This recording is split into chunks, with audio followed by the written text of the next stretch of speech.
안녕하세요. 말씀 베이커리 310번째 시간 기도하심으로 시작하겠습니다. 거룩하신 주님 감사합니다. 주님의 말씀을 묵상합니다. 성령님께서 말씀의 조명이 되어 주시옵소서. 우리 주 예수님의 이름으로 기도합니다. 아멘.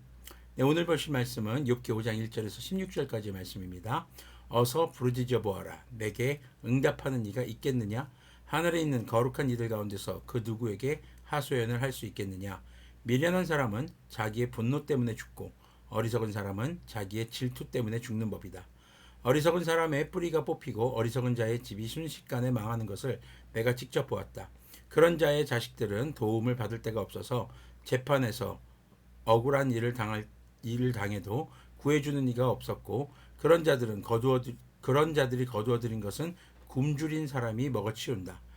가시나무 밭에서 자란 것까지 먹어치운다. 목마른 사람이 그의 재산을 삼켜버린다. 재앙이 흙에서 일어나는 법도 없고 고난이 땅에서 솟아나는 법도 없다. 인간이 고난을 타고 태어나는 것은 불티가 위로 나는 것과 같은 이치이다. 자, 욥의 부르짖음은요, 이해할 수 없는 고난에 대한 탄식입니다. 그리고 엘리바스가 말하는 응답이라는 것은 이런 욥의 탄식에 응답하는 하나님의 응답이죠. 그런데 엘리바스는 지금 욥에게 응답받지 못할 것이라는 것을 강조합니다. 3장에서 언급된 욥의 탄식이 고난에 대한 그 욥의 분노와 질투 때문이라고 바라보는 것이죠. 자, 이 부분이 욥을 직접적으로 저주한 것이라고 보기는 좀 어렵습니다. 다만 어리석은 사람은 이렇게 망한다라는 내용을 통해서 욥에게 그런 어리석은 자가 되지 말라는 의도로 보입니다. 하지만 모든 소유 그리고 자녀들까지 잃은 욥에게 어리석은 자의 자녀들이 받게 될 재앙에 대한 이런 언급까지 하는 것은 어쩌면 욥의 상처를 후벼파는 것은 아닐까라는 생각이 들기도 합니다. 자, 그러면서 엘리바스는 욥에게 고난이 원인이 없이 찾아오지는 않는다. 반드시 원인이 있다. 욥이 당하는 고난의 원인이 분명히 있다는 것이죠. 특히 마지막에 불티가 위로 나는 것과 같은 이치다라는 것은요, 불길이 타오를 때 그 불티, 작은 이제 불꽃 조각들이 하늘 위로 날아갑니다. 밑에 불이 타고 있으니까 그게 날아가는 것이다. 이런 비유적인 표현으로 보시면 되겠습니다. 8절을 계속 보면요, 나 같으면 하나님을 찾아서 내 사정을 털어놓겠다. 그분은 우리가 측량할 수 없는 큰 일을 하시며 우리가 헤아릴 수 없는 기이한 일을 하신다. 땅이 비를 내리시며 밭에 물을 주시는 분이시다. 낮은 사람을 높이시고 슬퍼하는 사람에게 구원을 보장해 주시며 간교한 사람의 계획을 꺾으시어 그 일을 이루지 못하게 하신다. 지혜롭다고 하는 자들을 제 꾀에 속게 하시고 교활한 자들의 꾀를 금방 실패로 돌아가게 하시니 대낮에도 어둠을 만날 것이고 한낮에도 밤중처럼 더듬을 것이다. 그러나 하나님은 가난한 사람들을 그들의 칼날 같은 입과 억센 소나기로부터 구출하신다. 그러니까 비천한 사람은 희망을 가지지만 불의한 사람은 스스로 입을 다물 수밖에 없다. 자, 엘리바스는 욥의 이 고난이 바로 욥의 죄가 원인이라고 보고 있습니다. 그렇기 때문에 지금 회개를 촉구하는 거죠.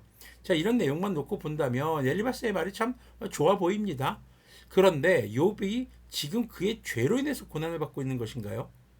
욥기 1장의 내용은 그런 것이 아니라 사탄의 시험에 의한 것이고, 그리고 회개를 통해 의한 것이라는 걸 알 수 있죠. 자, 회개를 통해 주님의 구원에 이르는 길은 반드시 정죄가 먼저 이루어집니다. 정죄라는 건 너의 죄는 이것이야. 나의 죄가 이것이구나 깨닫는 이런 것이죠. 네. 자신의 죄를 알지도 못한 채 자신이 죄인인 것을 인지하지도 못한다면 회개의 단계에 이를 수 없는 것이죠. 자, 게다가 욥은 자신의 자녀들을 위해서 제사할 때 그들이 알지 못하는 중에 죄를 지을 수도 있다는 가능성을 늘 열어두고 주님께 제사했습니다. 이건 뭐냐면요, 주님 앞에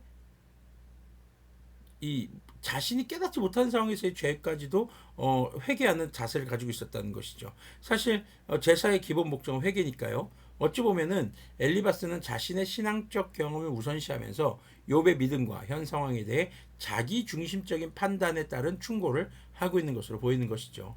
자, 엘리바스는 스스로 지혜롭다고 여기는 교활한 자들은 반드시 하나님의 심판을 받을 것이라고 말하면서 가난한 사람들은 하나님의 구원을 받는다고 말합니다. 자, 그렇다면 여기서 교활한 자들과 가난한 사람들의 이 두 부류의 사람들 간의 기준은 무엇일까요? 그 기준은 바로 하나님입니다. 그런데 엘리바스는 자신의 판단을 기준으로 욥을 평가하고 있는 것이죠. 우리는요, 고난 가운데 있는 그리스도인들이 엘리바스가 말한 어떤 부류의 사람인지 판단할 죄가 사실 없습니다. 정죄, 그러니까 무엇이 죄다라고 깨닫게 해주시고 그 죄를 정하시는 기준은 오직 주님입니다. 그래서 정죄는 주님의 역할이죠. 자, 주님께서 죄인에게 정죄를 통해서 죄를 깨닫게 하시고 회개에 이르게 하시는 구원의 선물을 주시는 것입니다. 이건 철저히 주님의 주권입니다. 하지만 죄가 없는 하나님의 자녀들에게 고난이 올 수도 있습니다. 그 고난은 그 당사자의 회개와 구원을 위한 것이기보다는 고난을 통해서 주님께서 무엇인가를 하시고 혹은 어떤 메시지를 전하기 위한 그런 목적이 있을 수 있는 것이죠. 하지만 우리가 자신만의 판단으로 고난의 원인을 모두 죄에 기인한다고 보는 것은요, 오히려 스스로가 지혜롭다고 여기는 그런 교활한 자의 삶의 태도의 자리에 올라가는 것을 기억해야 합니다. 회개를 통한 죄사함을 선물로 받은 그리스도인들의 주님을 대하는 가장 기본적인 태도는 바로 겸손입니다. 우리의 지혜는 한계가 있고 주님 앞에 우리는 한없이 어리석은 자들이라는 것이죠. 그것을 인정할 때 우리는 주님의 지혜를 구하게 됩니다. 주님을 의지하게 되고 주님의 뜻에 순종하게 됩니다. 그리고 우리는 주변의 믿음의 친구들을 함부로 정죄할 수 없게 되는 것이죠. 다만 고난 가운데 있는 그 사람들의 고난을 함께 품고 기도하며 그들의 어려운 상황을 함께 섬겨갈 수 있는 것입니다. 그것이 그리스도인들이 고난을 받는 믿음의 동역자들 또 친구들, 이웃들에게 행할 수 있는 특권인 것을 기억해야 합니다. 4장에서는 엘리바스가 자신의 특별한 영적 경험을 이야기하면서 그것을 토대로 욥을 정죄합니다. 자, 우리는 영적인 이런 특별한 경험들이 마치 신앙적인 특권인 것처럼 생각하는 경우가 종종 있습니다. 하지만 그런 경험은요, 그런 충격적인 경험 없이는 이건 회개할 놈이 아니에요.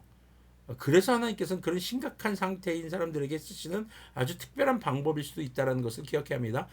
물론 모두 그런 건 아닙니다. 성경 속에 등장하는 인물들이 야, 저 인간은 아주 그냥 그런 건 아닙니다. 영적으로 특별한 경험을 하는 것이 특권이 아니라 그건 하나님의 은사 중에 하나예요. 그건 특별한 권리라고 볼 수 없습니다. 다른 사람들에게 있는 은사와 동일한 가치입니다. 근데 가장 중요한 은사, 고린도전서에서 말하고 있는 아주 특별한 은사, 그것이 뭡니까? 바로 사랑입니다. 고린도전서 12장에서는요 여러 가지 은사를 말합니다. 그런데 뭐라고 말합니까? 12장에서는 모두가 방언하는 사람이고 모두가 예언하는 사람이고 모두가 가르치는 사람이겠니? 다 다르다. 그런데 너희가 사모해야 할 은사가 하나 있다. 그러면서 12장이 끝나고 13장에서 사랑에 대한 이야기가 나오죠. 그래서 영적으로 특별한 경험이나 남들과 다른 나만의 어떤 달란트가 특권이 아니라 진정한 특권은요, 고난 가운데 있는 이웃을 위해서 애끓는 심정으로 그들을 위해 하나님께 기도할 수 있는 것이 그리스도인의 진정한 특권인 것을 기억하셨으면 좋겠습니다. 기도하겠습니다. 거룩하신 주님 감사합니다. 우리가 먼저 구원을 받은 것은 특권이 아니라 정말 아직도 죄 가운데 있는 사람들에게 주님의 복음을 전하게 하기 위한 것이고 고난을 겪는 이들에게 우리의 어줍지 않은 그런 경험과 지혜로 그들을 정죄하라고 하신 것이 아니라 먼저 우리가 주님께 구원을 경험한 자로 정말 주님께 받은 사랑의 은사를 사모하며 그 사랑의 은사로 그들과 함께 주님 앞에 기도하고 가슴 아파할 줄 알고 그들을 위로하는 그런 그리스도인의 삶이 특권인 것을 기억하게 하여 주시옵소서. 우리 주 예수님의 이름으로 기도합니다. 아멘. 네, 여러분들이 혹시 고난 가운데 있으십니까? 어려움 가운데 있으십니까? 스스로 정죄하지도 또 타인을 정죄하지도 마시기를 바랍니다. 모든 정죄는 하나님께 속한 것입니다. 먼저 죄사함 받고 용서받은 구원의 길에 들어선 그리스도인들의 가장 큰 특권은 바로 주님께 기도할 수 있다는 것, 누군가를 위해 기도할 수 있다는 것, 타인의 아픔을 함께 아파할 줄 알 수 있는 것, 아파할 줄 아는 것, 그것이 그리스도인의 진정한 특권인 것을 다시 한번 기억하는 우리가 되기를 소망합니다.